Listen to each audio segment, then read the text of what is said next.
Hello everybody, this is BeastCat100 and welcome back to some more BlazBlue Continuum Shift Extend.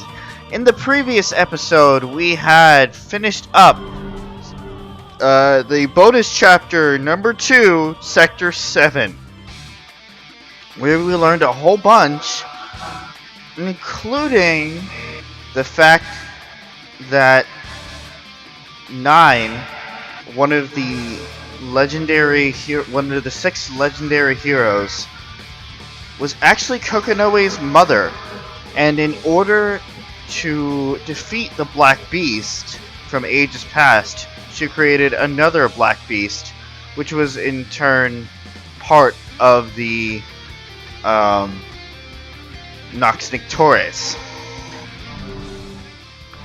So, and we learned about some other things too, but if you're really interested, I definitely suggest you go giving this a watch. It's only a couple episodes. Gives you a lot of information. And now we are set, although these two things probably don't have anything in common, it's more information to go on. Now we are set to start off Rachel's story. And that's what we're going to be doing today. If you like what you see, leave a like down below, comment if you have anything to say, subscribe to me if you haven't already, click that bell so you're notified of everything that I do when I do it, and share with your friends so they can join in on this adventure. Now let us begin Rachel Alucard's story. Lie to myself.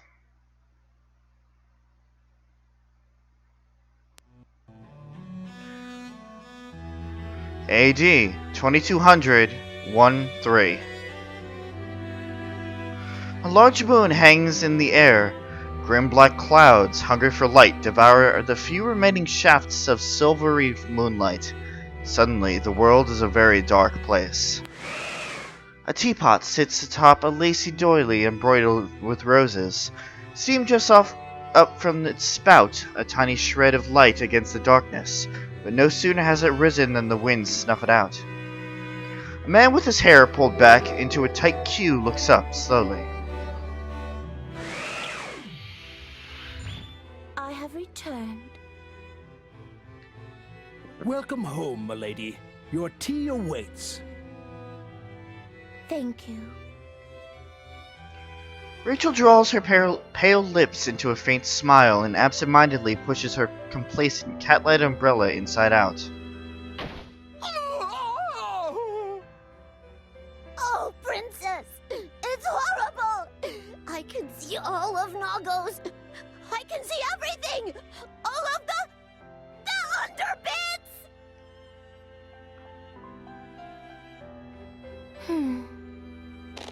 Ow! I can't stretch that far! You're gonna tear me in half!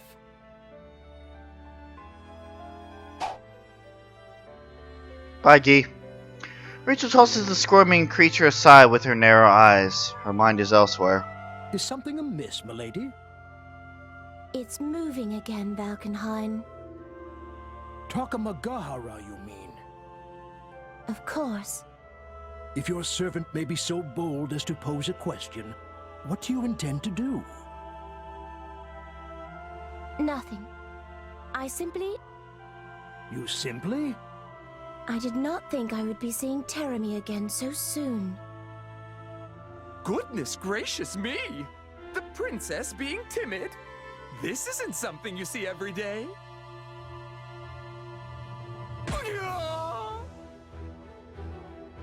If you perceive my tone to be timid, creature, then Teremy shall be the least of your worries. If your ears are as utterly useless as they appear to be, I fail to see why I should allow you to keep them.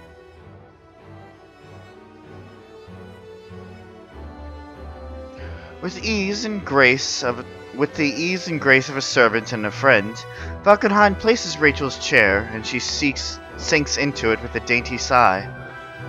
For a moment, her right forefinger traces the edge of the teacup, and then she stops, tilts her slender neck, and looks up at Valkenhayn. If Teremy saw fit to insert his repugnant self into my affairs, then I've no doubt we shall see more of him, as well as his constant companion, Trouble. Indeed. How terrible. Are you sure, milady? Why ever would you ask?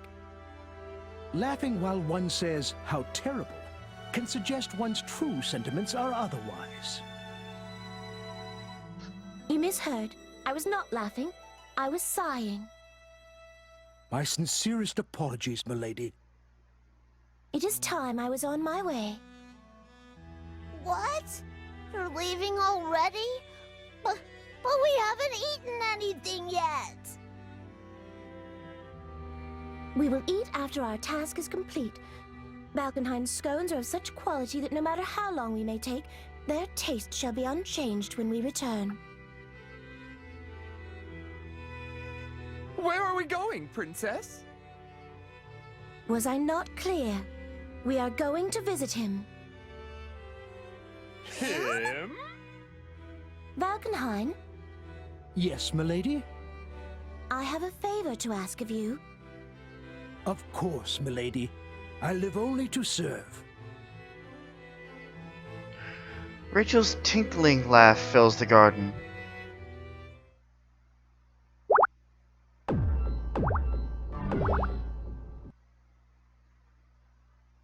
In a dim and silent room, a shadow sits in perfect stillness.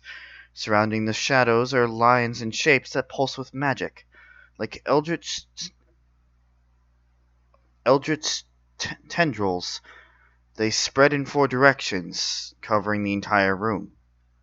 The room is Sector 7's confinement chamber. The shadow called Hakumen sits silently in front of the cauldron.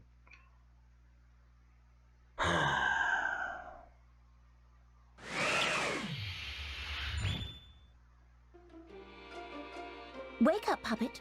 Wake up now, or I shall be forced to pack that suit of yours with animals' leavings and spoiled food. I doubt that will be pleasant. I think sits is an understatement. I think is bound and kind of hanging aloft is more like it. Ah, I see the tendrils of cowardice have already attached themselves to your ankles. Perhaps you should brush them off before they reach your knees.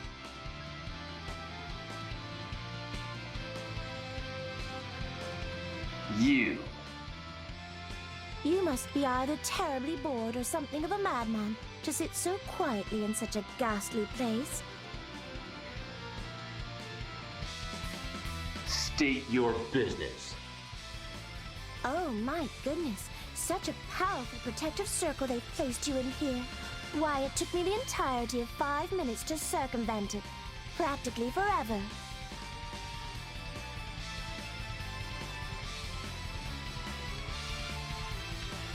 It seems you are very valuable to Sector 7. Oh no, to Kokonoe. Whatever plans the Grimalkin has made are no concern of mine. Oh, and what of me? A foolish question. You know the answer. How dull. Aren't you bored here? I suppose I could spare a moment if you'd like to entertain me.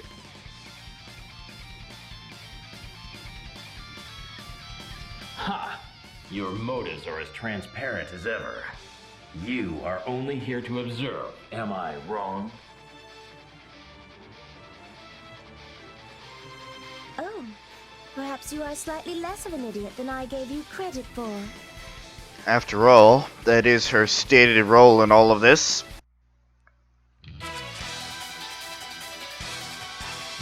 However, it's been a couple episodes since we got a fight in. The will fate is starting. Rebel 1. Action. Counter. Counter.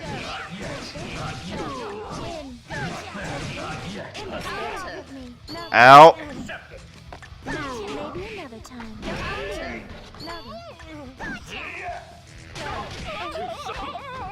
Whoops. Good to know. Impudent. Just trying to get used to Rachel's moves, that's all. Also, all this fucking sullen atmosphere is driving me nuts. Moo.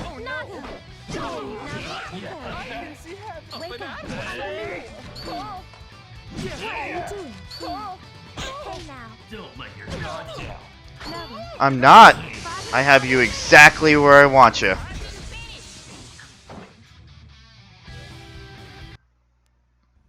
That was rather fun. Oh, you needn't worry. I doubt you'll be bored much longer. What do you mean? Now that Noelle is awoken as the Eye, time has begun to move.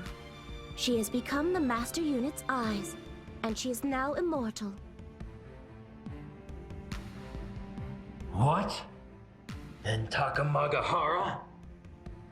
Yes, Terami has returned to drag out the future we'd left slumbering in the depths. And lest you think that we're not enough, we are currently engaged in a continuum shift. Anything can happen, and likely will.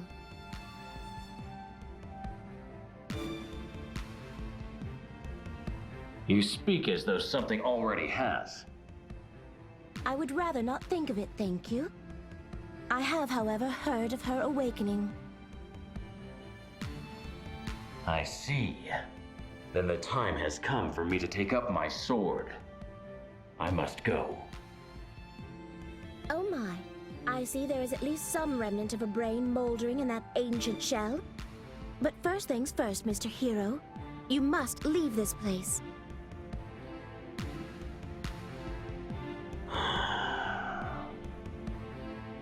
I've already taken the liberty of dispelling the magic that bound you.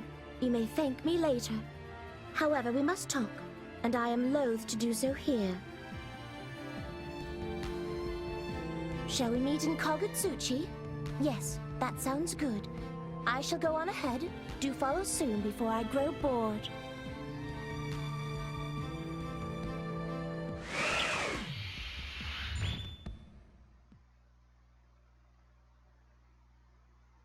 This city lacks integrity.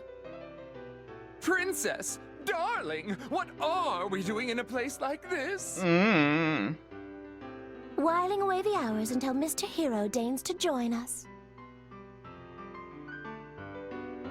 Oh? Something smells really good! It seems to be coming from this restaurant.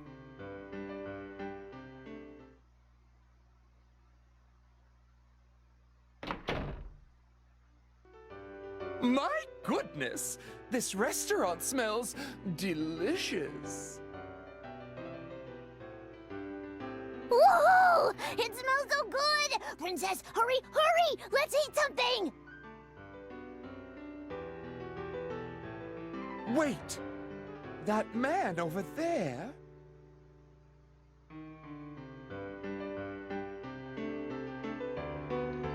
Rachel and Guy turn to look. Sitting in the back of the restaurant is none other than Ragnar the Blood Edge, the table before him piled high with food.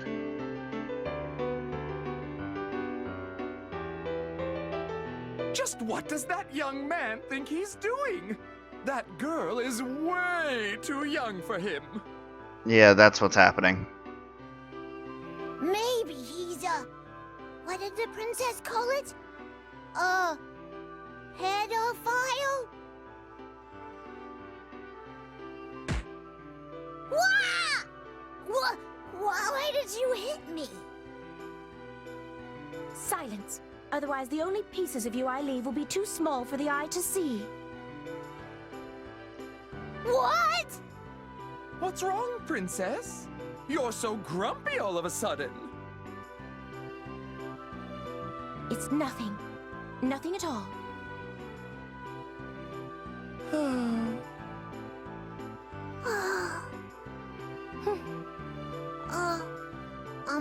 Princess? You're not gonna talk to him? Okay, I was wondering when the option was gonna come up.